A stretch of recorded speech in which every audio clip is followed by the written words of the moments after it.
അയ്യപ്പൻ പിണറായിയെ കൊണ്ടേ പോവുള്ളൂ.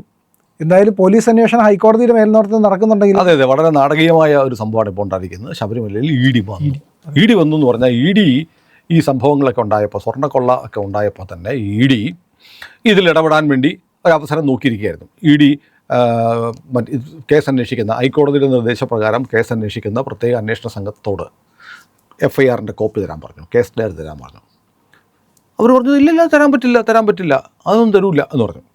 അവസാനം പിന്നെ ഇ ഡിക്ക് വേറെ മാർഗ്ഗമൊന്നുമില്ല. ഇ ഡിക്ക് പറഞ്ഞ പോലെ സ്റ്റേറ്റ് പോലീസിൻ്റെ കയ്യിലിരിക്കുന്ന ചാർജ് ഷീറ്റ് അല്ലെങ്കിൽ FIR ഇതൊന്നും ഇ ഡിക്ക് റെയ്ഡ് ചെയ്ത് പിടിക്കാൻ പറ്റില്ല. ഇ ഡി അപ്പോൾ എന്ത് ചെയ്തു? സ്വാഭാവികമായും കോടതിയിലേക്ക് പോയി. കോടതി പോയപ്പോൾ ഹൈക്കോടതി ഇന്ന് ഇ ഡിക്ക് കുറ്റപത്രവും കേസ് രേഖകൾ കൊടുക്കാൻ പറഞ്ഞിരിക്കുകയാണ്. കേസ് രേഖകൾ കിട്ടിയാൽ ഇ ഡിക്ക് ഈ കേസിൽ അന്വേഷിക്കാം. ഇതാണ് ഏറ്റവും പ്രധാനപ്പെട്ട കാര്യം. അപ്പോൾ ഇതിനകത്ത് നമ്മൾ ശ്രദ്ധിക്കേണ്ട ഒരു കാര്യം, ഇ ഡിക്ക് വിപുലമായ അധികാരങ്ങളുണ്ട്. ഇ ഡിയുടെ അധികാരങ്ങൾ വളരെ വിപുലമാണെന്ന് സുപ്രീം കോടതി മുമ്പ് പറഞ്ഞു. ഈ അധികാരങ്ങൾ കുറയ്ക്കണമെന്ന് ആവശ്യപ്പെട്ട് പല കേസുകളും സുപ്രീം കോടതിയിലുണ്ട്. അത് വിധി പുനഃപരിശോധിക്കണമെന്ന് പ്രശാന്ത് ഭൂഷണും മനു അഭിഷേക് സിംഗ്വിയും കപിൽ സിബലും ഒക്കെ ആവശ്യപ്പെടുന്നുണ്ട്. അപ്പോൾ ഇ ഡി പിടിച്ചതാണ്, പിന്നെ ജാമ്യം കിട്ടാൻ വലിയ പാടാണ്. ഇത് മാത്രമല്ല, ഇ ഡിക്കൊരു വിപുലമായ അധികാരമുണ്ട്, മറ്റ് അന്വേഷണ ഏജൻസികൾക്ക് ഇല്ലാത്ത അധികാരം. ഒരു കേസിലെ പ്രതിയെ പിടിച്ചു കഴിഞ്ഞാൽ അവൻ്റെ സ്വത്തുക്കൾ ജപ്തി ചെയ്ത് കണ്ടുകെട്ടാൻ ഇ ഡിക്ക് പറ്റും. ഇപ്പോൾ കരുവന്നൂർ കേസിൽ 286 കോടി രൂപയുടെ സ്വത്തുക്കൾ ഇ ഡി പിടിച്ചെടുത്തിട്ടുണ്ട്.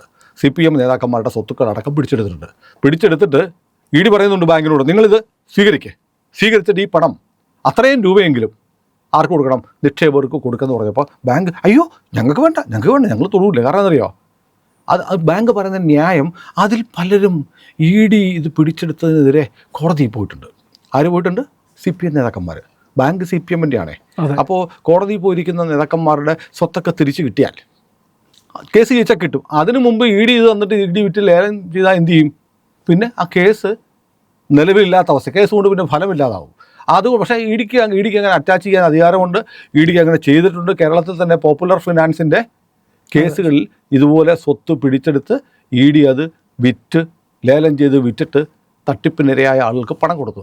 കരുവന്നൂരിലും ഇത് ചെയ്യാൻ പറഞ്ഞിട്ട് ബാങ്ക് ചെയ്യുന്നില്ല. കാരണം CPM നേതാക്കന്മാരുടെ പണവും സ്വത്തും ഒക്കെ സംരക്ഷിക്കുക എന്നുള്ളത് കരുവന്നൂർ ബാങ്കിൻ്റെ താല്പര്യമാണ്. ജനങ്ങൾ ആത്മഹത്യ ചെയ്താലും, ചികിത്സ കിട്ടാതെ, ഭക്ഷണം കിട്ടാതെ മരിച്ചാലും CPM-നൊന്നുമില്ല.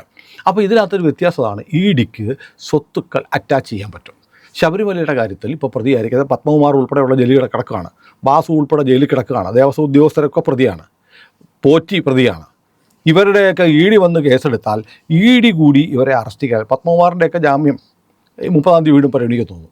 അപ്പോൾ അവരുടെ ജാമ്യം ഇപ്പോൾ കിട്ടിയിട്ടില്ല. വീണ്ടും കുറച്ച് ദിവസം കൂടെ കസ്റ്റഡി കിടന്നാൽ പുറത്തേക്ക് വിടും. ഇ ഡി വന്ന് ഇ ഡി കേസിൽ കൂടി അറസ്റ്റ് ചെയ്താൽ ഒരു കിടപ്പായിരിക്കും. പെറ്റ തള്ള സഹിക്കൂല.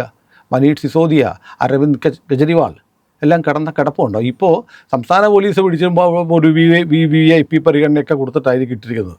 പക്ഷേ ഇ ഡി പിടിച്ച് അതോട്ടിട്ടാൽ കളി മാറും. അപ്പോൾ ഇ ഡി വരുമ്പോൾ ഉള്ള ഏറ്റവും പ്രധാനപ്പെട്ട ഒരു കാര്യം, ഇ ഡി അറസ്റ്റ് ചെയ്താൽ നേതാക്കളുടെ സ്വത്തിൽ കൈവക്കും. പോറ്റിയുടെയും മുരാരി ബാബുവിൻ്റെയും പത്മകുമാറിൻ്റെയൊക്കെ സ്വത്ത് ചിലപ്പോൾ ഇ ഡി ജപ്തി ചെയ്യും. അതാണ് ഇ ഡി വന്നാലുള്ള ഒരു ഘടകം. രണ്ടാമത്തത് എന്താ അറിയോ, ഇ ഡി വന്നാൽ ഈ പറയുന്ന പോലെ കേസിലെ പ്രതികൾക്ക് പെട്ടെന്നൊന്നും ജാമ്യം കിട്ടത്തില്ല. അപ്പോൾ കഴിഞ്ഞ ദിവസം നമ്മുടെ കടകംപള്ളി സുരേന്ദ്രൻ്റെ ഒരു നിലവിളി ഉണ്ടായിരുന്നു, എന്നെ കള്ളനെന്ന് വിളിക്കുന്നു, സ്വർണ്ണം കള്ള, അമ്പലം ശബരിമല കൊള്ളയടിച്ചെന്ന് പറയുന്നത് എനിക്ക് സഹിക്കുന്നില്ല, എനിക്ക് രാത്രി കിടന്നിട്ട് ഉറക്കം വരുന്നില്ല. ഉറങ്ങത്തില്ല കടകംപള്ളി. കാരണം അയ്യപ്പൻ്റെ സ്വത്താണ് മോഷ്ടിച്ചത്. ഉറങ്ങത്തില്ല.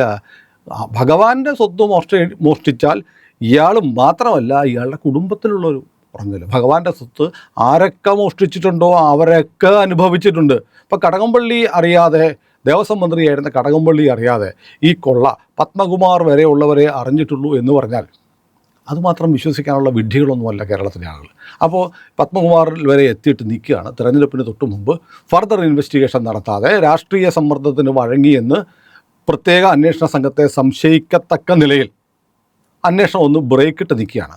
ഇനിയിപ്പോൾ ഹൈക്കോടതി ബാക്കി എന്തായെന്ന് ചോദിക്കുമ്പോഴായിരിക്കും അടുത്ത ലെവലിലേക്ക് പോകുന്നത്. അതായത് കടകംപള്ളി കുരുങ്ങും ഉൾപ്പെടെ. മാത്രമല്ല, പത്മകുമാറിൻ്റെ ഒരു സ്റ്റേറ്റ്മെൻ്റ് ഉണ്ട്, നമ്മൾ ദൈവതുല്യരായി കാണുന്ന ആളുകൾ ഇങ്ങനെയൊക്കെ ചെയ്താൽ നമുക്ക് എന്ത് ചെയ്യാൻ പറ്റും? ആരാണ് ദൈവതുല്യരായി കാണുന്നത്? കടകംപള്ളിയുടെ ഫോട്ടോ ഒന്നും പത്മകുമാർ വീട്ടിൽ വെക്കുന്നുണ്ടാവത്തില്ല. CPM-കാർക്ക് കേരളത്തിൽ ദൈവം ആരാണെന്നുള്ളത് സകലർക്കും അറിയാം. അത് ലോകം മുഴുവൻ ശ്രദ്ധിക്കുന്ന കാരണഭൂതനായ ഭൂതനാഥൻ അയ്യപ്പനാണെങ്കിൽ കാരണഭൂതൻ ആരാണെന്ന് എല്ലാവർക്കും അറിയാം. അതുപോലെ അതുവരെയൊക്കെ അന്വേഷണം എത്തുമോ എന്ന് ചോദിച്ചാൽ കേരള പോലീസ് എത്തില്ല. ഇത് മാത്രമല്ല, നമ്മുടെ പ്രതിപക്ഷ നേതാവും മുൻ ആഭ്യന്തരമന്ത്രിയുമായിരുന്ന രമേശ് ചെന്നിത്തല കഴിഞ്ഞ ദിവസം ഒരു പത്രസമ്മേളനം നടത്തിയിട്ട് പറഞ്ഞു 500 കോടിയുടെ കൊള്ളയുണ്ട്, അന്താരാഷ്ട്ര ബന്ധമുണ്ട്, എനിക്കറിയാം, ഞാൻ തെളിവ് തരാം എന്ന് നിർഭയം മുന്നോട്ട് വന്നു. ഒരാൾ വന്നിട്ട് പറയുക, ഞാൻ വെറുതെ സാറ രാഷ്ട്രീയക്കാരൊക്കെ പ്രസ്താവന ഇറക്കും. ചെന്നിത്തല അങ്ങനെയല്ല പറഞ്ഞേ, എനിക്ക് എന്നെ ചോദ്യം ചെയ്യൂ, ഭരതൻ എസ് ഐ എന്നെ വിളിക്കൂ, ഞാൻ വരുന്നു എന്ന് പറഞ്ഞിട്ട് ആദ്യം അന്വേഷണ സംഘം വന്നില്ല. രണ്ടാമത്തെ പ്രാവശ്യം ചെന്നിത്തല വീണ്ടും പറഞ്ഞപ്പോൾ അന്വേഷണ സംഘത്തിന് മൊഴിയെടുക്കേണ്ടി വന്നു. ഞാൻ മനസ്സിലാക്കുന്ന കഴിഞ്ഞ 17-ാം തീയതി പ്രവാസിയായ ഒരു വ്യവസായി, ചെന്നിത്തല പറഞ്ഞ പ്രവാസി വ്യവസായിയുടെ മൊഴിയും കൂടി എടുത്തിട്ടുണ്ട്.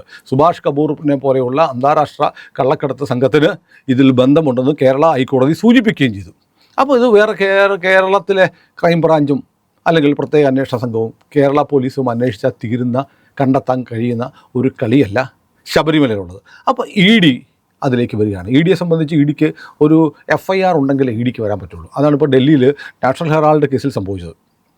ED അങ്ങ് സ്വമേധയാ കേസെടുത്തപ്പോൾ കോടതി പറഞ്ഞു ഒരു FIR ഉണ്ടെങ്കിലേ എടുക്കാൻ പറ്റുള്ളൂ എന്ന് പറഞ്ഞു. അപ്പോൾ ഉടനെ മോദി അമിത്ഷായും രാജിവെക്കണം, കണ്ടില്ലേ അത് റദ്ദാക്കി, ഡൽഹി പോലീസ് എടുത്ത കേസ് റദ്ദാക്കി എന്ന് പറയുന്നുണ്ട്.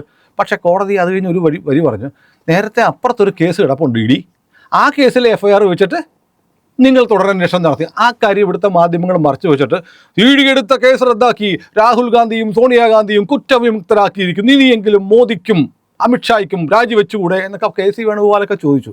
പക്ഷേ പകുതിയെ പറയുള്ളൂ, അശ്വത്ഥാമാഹത കുഞ്ചര എന്ന് പറയുന്ന പോലെ. അല്ലെങ്കിൽ ചാതുർവർണ്ണ്യം മയാ സൃഷ്ടം, ചാതുർവർണ്ണ്യം ഞാൻ ഉണ്ടാക്കിയതാണെന്ന് ഭഗവാൻ പറഞ്ഞിട്ടുണ്ട്. നിങ്ങളുടെ ഭഗവാൻ പോലും വളരെ മോശപ്പെട്ട ആളാണ്, ഈ ജാതി വ്യവസ്ഥ ഉണ്ടാക്കിയ ആളാണ്. പക്ഷെ അടുത്ത വരി പറയത്തില്ല, ഗുണകർമ്മ വിഭാഗം. അത് പറയത്തില്ല, ഗുണത്തിൻ്റെയും കർമ്മത്തിൻ്റെയും അടിസ്ഥാനത്തിലാണ് ഞാൻ ജാതി വ്യവസ്ഥ ഉണ്ടാക്കിയത്.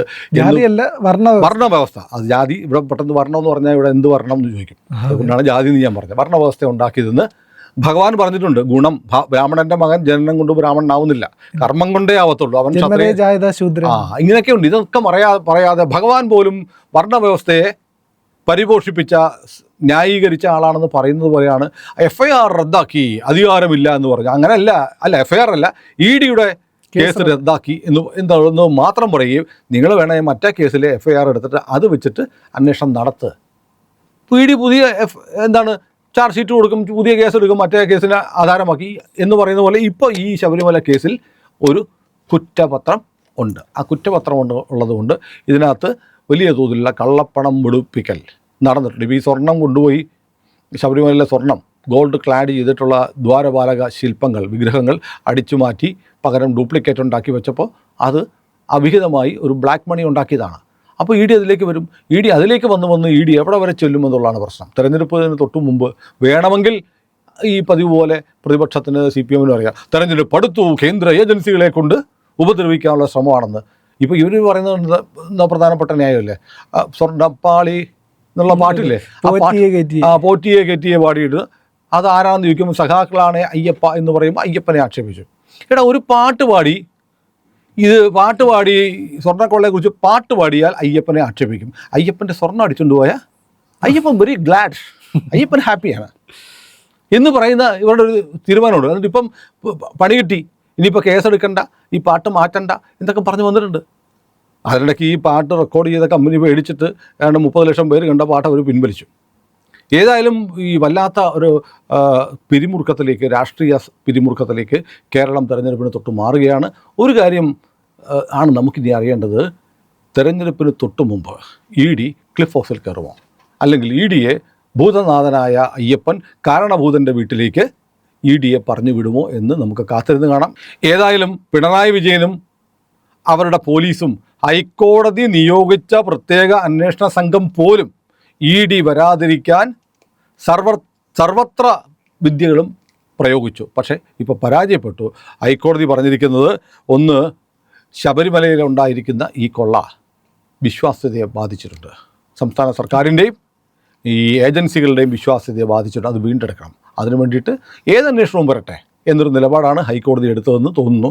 മാത്രമല്ല, ഇനി ഇത് വളരെ പ്രധാനപ്പെട്ട രാഷ്ട്രീയ പ്രാധാന്യമുള്ളൊരു കേസാണ്. കേരളത്തിലെ എല്ലാ വിഭാഗം ജനങ്ങൾക്കും താല്പര്യമുള്ള കേസാണ്. മാത്രമല്ല, ഇത് കേരളത്തിൻ്റെ അതിർത്തിയിൽ മാത്രം ഒതുങ്ങുന്ന ഒരു കേസുമല്ല. അതുകൊണ്ടൊരു കേന്ദ്ര ഏജൻസി അന്വേഷിക്കുന്നതാണ് ഉചിതം എന്നുള്ള നിഗമനത്തിലെത്തിയിട്ടാവാം. വിധിയുടെ കോപ്പി നമുക്ക് കിട്ടിയിട്ടില്ല. എന്നാൽ പോലും പ്രാഥമികമായി നമ്മൾ കേൾക്കുന്നത് അങ്ങനെയാണ്. കൃത്യമായി ഹൈക്കോടതിക്കും ബോധ്യപ്പെട്ടിരിക്കുന്നു ഇതൊരു കേന്ദ്ര ഏജൻസി അന്വേഷിക്കേണ്ടതാണ് ശബരിമല സ്വർണ്ണക്കൊള്ള എന്ന് നമുക്ക് കണ്ടെത്താൻ പറ്റും. അങ്ങനെയാണ് ഇ ഡി വന്നിരിക്കുന്നത്. ഇ ഡി വന്നിട്ടുണ്ടെങ്കിൽ ഒരു കാര്യം ഉറപ്പാണ്, പിന്നാലെ CBI വരും.